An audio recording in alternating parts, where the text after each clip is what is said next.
வணக்கம். ஜோதிடர் சேலம் உமாராணி. இன்றைய பதிவு, இன்னைக்கு பார்க்கக்கூடிய பதிவு என்ன அப்படின்னா, பரிவர்த்தனை யோகம் பற்றி ஓர் தெளிவு பற்றி பார்க்கலாங்க. அதாவது பரிவர்த்தனைனா என்ன, அந்த பரிவர்த்தனையால் அது என்ன மாதிரி பலன்கள், யோக பலன்கள்லாம் கொடுக்கும் அப்படின்னு தெளிவாக பார்க்கலாங்க இந்த பதிவில். இப்போ பரிவர்த்தனை அப்படின்னு எடுத்துக்கிட்டாங்கன்னா, இரு கிரகங்கள் வீடு மாறி அமர்ந்து இருக்கும் போது இது பரிவர்த்தனை அமைப்பு ஆகுங்க. சரிங்களா? இப்போ ஒரு கிரகம் ஒரு ராசியில ஒரு வீட்டில் இருக்கு அப்படின்னா, அந்த வீட்டின் அதிபதி இந்த வீட்டுக்கு கொடுத்த அந்த வீட்டில் இருக்கக்கூடிய கிரகத்தோட வீட்டில் இருக்கும்போது இது வீடு பரிமாறி இருக்கக்கூடிய அமைப்பு.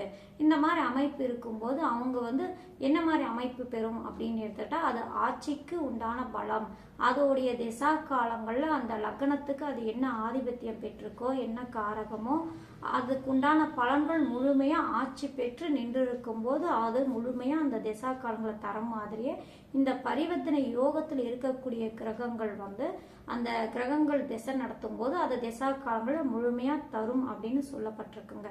இதுதான் பரிவர்த்தனை யோக அமைப்பாகும் அப்படின்னு. இந்த அமைப்பு பாருங்க, சில கிரகங்கள் நீச்சம் பெற்று இருக்கும் போதும் கூட அதோடைய திசா காலங்கள்ல யோக பலன்கள் அதிகமா தரக்கூடிய வாய்ப்பெல்லாம் இருக்குங்க. இப்ப நீச்சம் அப்படின்னு எடுத்துக்கிட்டாங்கன்னா, சந்திர பகவானும் செவ்வாய் பகவானும் இப்ப சொல்றேங்க. இப்ப சந்திர பகவான் எங்க நீச்சம் பெறக்கூடிய அமைப்பு, விருச்சக ராசியில நீச்சம் பெறக்கூடிய அமைப்பு. செவ்வாய் பகவான் அப்படின்னு எடுத்துட்டா கடக ராசியில நீச்சம் பெறக்கூடிய அமைப்பு. இந்த நீச்ச கிரகங்கள் நீச்ச பரிவர்த்தனையில இருக்கும் போது அந்த கிரகங்கள் பாருங்க, இப்ப வலு இழந்திருக்கு.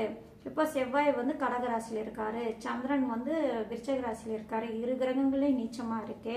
இவங்களுடைய திசா காலங்கள் என்ன பலன்கள் கொடுக்கும் அப்படின்னு சில அமைப்புல எல்லாம் சொல்லக்கூடிய அமைப்பு. ஆனா இந்த கிரகங்கள் பாருங்க, இந்த நீச்ச அமைப்புல இருந்தாலும் நீச்ச ஸ்தானத்துல இருந்தாலும் இந்த கிரகங்கள் பரிவர்த்தனை ஆகியிருக்கு.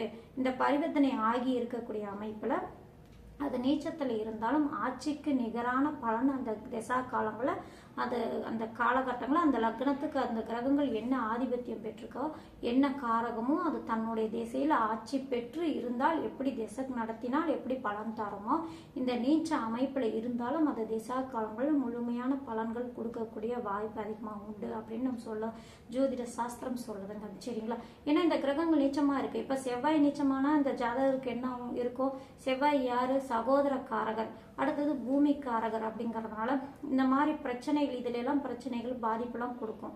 சந்திர பகவான் தாய் கிரகம் அப்படிங்கறதுனால இந்த மாதிரி அமைப்புல அதுல அது பிரச்சனை தரக்கூடிய, அது என்ன ஆதிபத்தியமோ அந்த லக்னத்துக்கு உண்டான என்ன ஆதிபத்தியம், கடகராசி என்ன வருமோ அந்த சந்திரன் அதுக்குண்டான பாதிப்பு கொடுக்கும். ஆனா இந்த அமைப்புல பாருங்க, இங்க நீச்சம் பெற்றிருந்தாலும் இந்த கிரகங்கள் பரிவர்த்தனை ஆகி இருக்கிறதுனால ஆட்சிக்குண்டான பலன்கள் முழுமையா தரக்கூடிய வாய்ப்பு உண்டு அப்படின்னு சொல்லப்பட்டிருக்காங்க.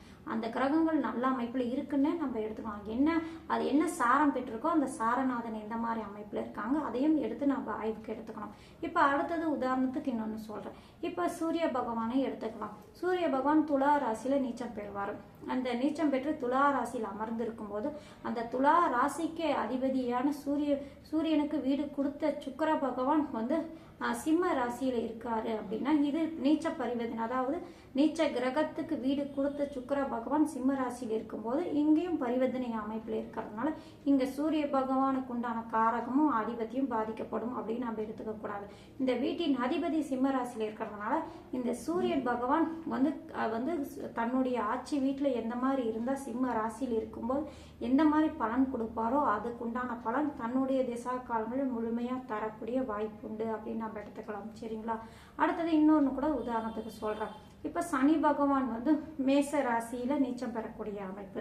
இப்போ அந்த வீட்டின் அதிபதி செவ்வாய் பகவான் பாருங்க, மகர ராசியில உச்சம் பெறக்கூடிய அமைப்பு இருக்கிறதுனால இங்கேயும் பரிவர்த்தனை அமைப்புல வர்றதுனால இந்த மாதிரி அமைப்புல அந்த கிரகம் இருந்தாலும் இங்கேயும் அந்த சனி பகவானுக்கு நீச்சபங்க ராஜயோக அமைப்புல வந்துடும். பரிவர்த்தனை யோக அமைப்புல அது ஆட்சிக்கு நிகரான அமைப்பு வர்றதுனால இங்க கூடுதலான பலன்களை இந்த சனி பகவான் தன்னுடைய திசையில தரக்கூடிய வாய்ப்பெல்லாம் அதிகமா இருக்குங்க.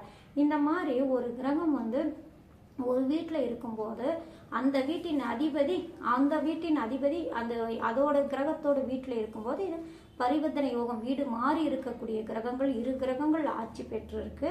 அது பாதிக்கப்பட்டு இருந்தாலும் சரிங்க. இப்ப நீச்சத்துக்கு நான் பலன் சொன்னேன் இல்லைங்களா, இந்த மாதிரி அந்த கிரகம் பாதிக்கப்பட்டு இருந்தாலும் ஆட்சிக்கு உண்டான பலன் முழுமையா கொடுக்கும் அப்படின்னு சொல்லப்பட்டிருக்குங்க. இப்ப இந்த மாதிரி கிரகங்கள் இருக்கும்போது அந்த லக்னத்துக்கு சுப கிரகங்களோ அல்லது அந்த லக்னத்துக்கு சுப கிரகங்கள் அல்லது குரு பகவான் பார்வை ஏற்படும் போது இன்னும் கூடுதலான பலன்கள்லாம் அதிகமாக தரக்கூடிய வாய்ப்பு உண்டுங்க. இப்போ பரிவர்த்தனை அப்படின்னு எடுத்துக்கிட்டா இந்த மாதிரி இரு கிரகங்கள் வீடு மாறி இருக்கும்போது இரு கிரகங்களே ஆட்சி பெற்றிருக்கு, அதுக்கு ஆட்சிக்கு உண்டான பலன் முழுமையாக தரக்கூடிய வாய்ப்பு உண்டு அப்படின்னு நம்ம ஜோதிட சாஸ்திரம் சொல்லுது. நன்றி, வணக்கம்.